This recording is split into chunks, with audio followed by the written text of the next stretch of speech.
Collectivists and individualists both agree that human rights are important, but they differ over how important compared to other values, and especially over the origin of those rights. Rights are not tangible entities that can be viewed or measured. They are abstract concepts held in the human mind. They are whatever men agree they are at a given time and place. Because of the great diversity in the concept of human rights, they cannot be defined to everyone's satisfaction. But if we wish to live in a culture with the optimum amount of personal freedom, then we must be serious about a preferred definition of human rights. Because if we have no concept of what our rights should be, then it is likely that we will live under a definition not to our liking. The first thing to understand as we work towards a useful definition of rights is that their source determines their nature. This will be covered in greater detail further along, but the concept needs to be stated here. If we can agree on a source of rights, then we will have little difficulty agreeing on their nature.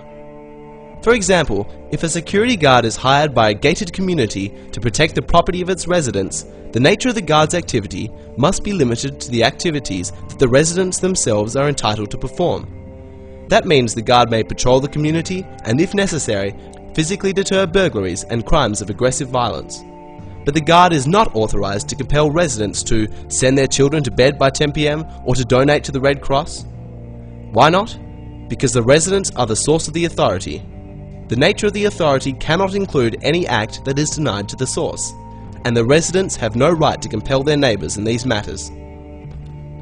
In societies that have been sheltered for many generations from war and revolution, it is easy to forget that rights are derived from military power. That is their ultimate source. Initially, rights must be earned on the battlefield. They may be handed to the next generation as a gift, but they are always purchased on the battlefield. The Bill of Rights of the United States Constitution is a classic example. The men who drafted that document were able to do so only because they represented the colonists who defeated the armies of Great Britain. Had they lost the War of Independence, they would have had no opportunity to write a Bill of Rights or anything else except letters of farewell before their execution. Unfortunately, Mao Zedong was right when he said that political power grows from the barrel of a gun. He could just as well have said rights. A man may declare that he has a right to do such and such derived from law or from a constitution or even from God, but in the presence of a criminal or a tyrant with a gun to his head, he has no power to exercise his proclaimed right. Rights are always based on power. If we lose our ability or our willingness to physically defend our rights, we will lose them. Now we come to the chasm between collectivists and individualists. If rights are earned on the battlefield, we may assume that they belong to the winners, but who are they? Do governments win wars, or do the people? If governments win wars and the people merely serve them, as in medieval times, then governments hold the rights and are entitled to grant or deny them to the people. On the other hand, if people win wars and governments merely serve them in this matter, then the people hold rights and are entitled to grant or deny them to governments. If our task is to define rights as we think they should be in a free society, then we must choose between these two concepts. Collectivists choose the concept that rights come from governments and that people are the servants. Individualists are nervous about this assumption because if the state has the power to grant rights, it also has the power to take them away, and that concept is incompatible with personal liberty. The view of individualism was expressed clearly in the United States Declaration of Independence, which said, "We hold these truths to be self-evident, that all men are created equal, that they are endowed by their Creator with certain unalienable rights, that among these are life, liberty, and the pursuit of happiness, that to secure these rights, governments are instituted among men." The assumption is that rights are the innate possession of the people. The purpose of government is not to grant rights, but to secure them and protect them. By contrast, all collectivist political systems embrace the opposite view, that rights are granted by the state. That includes the Nazis, fascists, and communists. It is also a tenet of the United Nations. Article 4 of the UN Covenant on Economic, Social and Cultural Rights says, "The states parties to the present covenant recognize that, in the enjoyment of those rights provided by the state may subject such rights only to such limitations as are determined by law." I repeat, if we accept that the state has the power to grant rights, then we must also agree that it has the power to take them away. Notice the wording of the UN Covenant. After proclaiming that rights are provided by the state, it then says that those rights may be subject to limitations as are determined by law. In other words, the collectivists at the United Nations presume to grant us our rights, and then, when they are ready to take them away, all they have to do is pass a law authorizing it. Compare that with the Bill of Rights of the United States Constitution. It says that Congress shall pass no law restricting the rights of freedom of speech or religion, peaceful assembly, the right to bear arms and so forth, not except as are determined by law, but no law.